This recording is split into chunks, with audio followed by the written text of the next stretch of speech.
Hello everyone, my name is, well, I could tell you my name, but does it really matter? What matters is my story. I'm 21 years old and I have lived with Obsessive-Compulsive Disorder, or OCD, for as long as I can remember. This is my journey, my struggle, and my battle against my own mind. I'm sharing it not for sympathy, but because if I can get through this, so can you. So buckle up, this is going to be a wild ride. I was born in a small town in India where my family was full of warmth and love. My parents showered me with affection, and my grandparents treated me like royalty. And my younger sister, well, she tolerated me. I was the firstborn, which meant a lot of attention, but I never quite knew what to do with it. I was chaos personified, hyperactive, loud, impulsive. If there was a rule, I broke it. If there was silence, I filled it. If there was a fight, I was probably in the middle of it. My parents called me difficult, teachers called me distracted, and I called myself just a kid trying to survive. But deep down, something wasn't right. I felt out of place, like everyone else had received an instruction manual for life, while I had been handed blank pages. And even if I did have one, let's be honest, I probably wouldn't have read it. By the time I reached age 16, things only seemed to intensify. I wasn't just hyperactive, I was troubled, stressed, always in my head. I fought with people, I acted out, I caused chaos, but I was good at heart, just lost. Something felt off, but I couldn't quite place it. I wasn't like other kids. My mind was constantly racing, overthinking, second-guessing myself. It was exhausting. But back then I didn't have the words for what I was going through, so I kept moving, unaware that my biggest battle was still to come. At 13, I experienced my first love. She was beautiful, caring, and loved me wholeheartedly, almost obsessively. For a time it felt like a fairy tale come true. But like many fairy tales, it soon turned toxic. My insecurities and toxic behaviors spiraled into a cycle of breakups and reconciliations over and over again. We couldn't stay away from each other, but we couldn't stay together either. After a year and a half, we grew apart. She moved on. I stayed stuck. It's been 6 years since then. During that time, I haven't been in a relationship, not even close. I realized that my toxic behavior and insecurities not only broke us, but they kept me from finding peace within myself. I haven't dated anyone since, and even though I've had a few conversations with her over the years, it's never been the same. It's over now. I've spent these 6 years single, reflecting and trying to figure out where I went wrong. What I've come to understand is that my inner struggles and mental health deeply affected that relationship, and I've only just begun to heal from it. In 2020, something changed. I was 16 when COVID hit the world. The lockdown started, and I stopped going out. This sudden isolation, combined with the lack of sunlight, caused me to develop a vitamin D deficiency, which triggered my OCD in full force. That's when it all started. My mind began spiraling. At first it wasn't just fear, it became obsession. Violent, intrusive images began flooding my mind. Horrible, disturbing scenes that I couldn't escape from. My brain had become like a horror movie director, endlessly replaying the worst thoughts over and over again. I had never hurt anyone, nor did I want to. But my brain didn't care. It kept pushing these graphic images into my mind, and I didn't know how to stop it. It was terrifying. I didn't understand what was happening. These thoughts were so intense and random, and I began to avoid everything. Knives, crowds, even my own reflection. This is when I started withdrawing from life. I turned into an unwilling introvert, staying locked inside.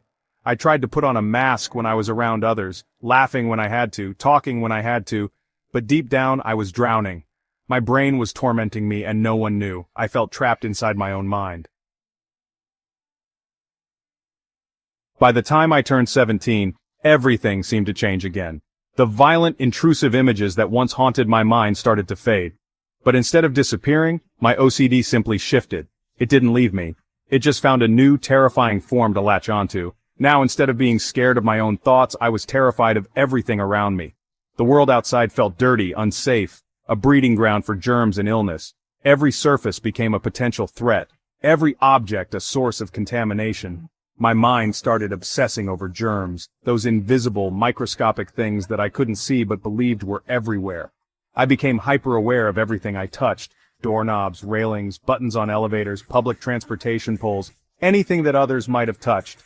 Every interaction, even simple ones like shaking hands, filled me with dread. What if they had germs on them? What if I touched something that someone else had touched, and I didn't know where their hands had been? It wasn't just a fleeting concern, it was an all-consuming fear. I started to develop rituals to combat these thoughts, to neutralize the contamination I felt was surrounding me. I washed my hands obsessively until they felt raw and cracked, resembling sandpaper. I used so much soap and sanitizer that my skin began to burn and sting, but I couldn't stop.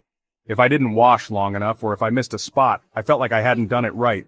The fear of germs would still be there, creeping in no matter how many times I scrubbed. My obsession with cleanliness escalated. I started spending hours washing my hands, bathing, scrubbing myself clean of any contamination. Sometimes I would spend up to 3 or 4 hours just cleaning myself, washing, scrubbing, showering repeatedly, until I felt safe.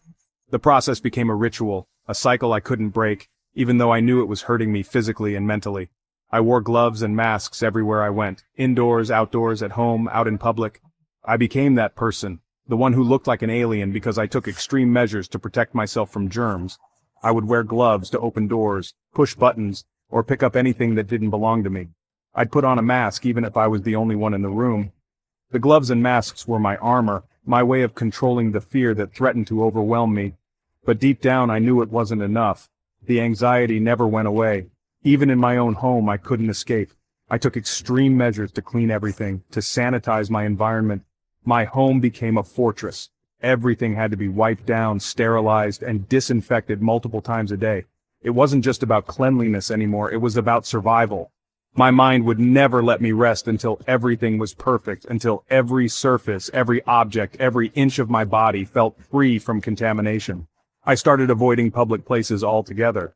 The thought of sitting down on a bench, touching a table in a cafe, or even entering a store was unbearable. I couldn't help but imagine all the germs lurking there, just waiting to make me sick. I'd walk around with sanitized gloves and a mask, feeling like an outsider, like an alien in my own world. But the truth was, I didn't know how to stop. The fear was so intense, so powerful, it took over everything I did. Then one night, after years of suffering in silence, I found a YouTube video. It described everything I'd been feeling, every obsession, every compulsion, every fear. Turns out I wasn't insane. I wasn't just a freak. I had OCD. With shaky hands, I finally told my parents everything. They listened. They didn't judge me. And that was the beginning of my journey toward healing. It wasn't some quirk or phase I was going through. It was a disorder, something that had a name. The relief I felt was overwhelming. I wasn't mad. I wasn't the alien I had feared I was. I was someone with a real condition, and that made all the difference. After being diagnosed with OCD, I began a more focused approach to treatment. I spent lakhs of rupees on therapy, medications, and working with specialists. While the journey was long and challenging, the treatment did help. Slowly I started seeing changes, small victories that gave me hope. The more I understood my disorder, the better I was able to manage it. The treatments, though expensive, played a crucial role in my healing. They helped me gain control and clarity that I had been searching for all along. In just 4 months, I'll be in a new city, living a life I've always dreamed of. The person I once was, struggling with OCD, is no longer who I am. I've conquered it, taken control, and turned my struggles into strength. I'm not just surviving anymore, I'm thriving. I'm about to start my MBA, a goal I've worked tirelessly toward, and nothing will hold me back now. The journey wasn't easy, but every step has made me stronger, wiser, and unstoppable. The fight isn't over, but I've already won. If I can rise from this, so can you.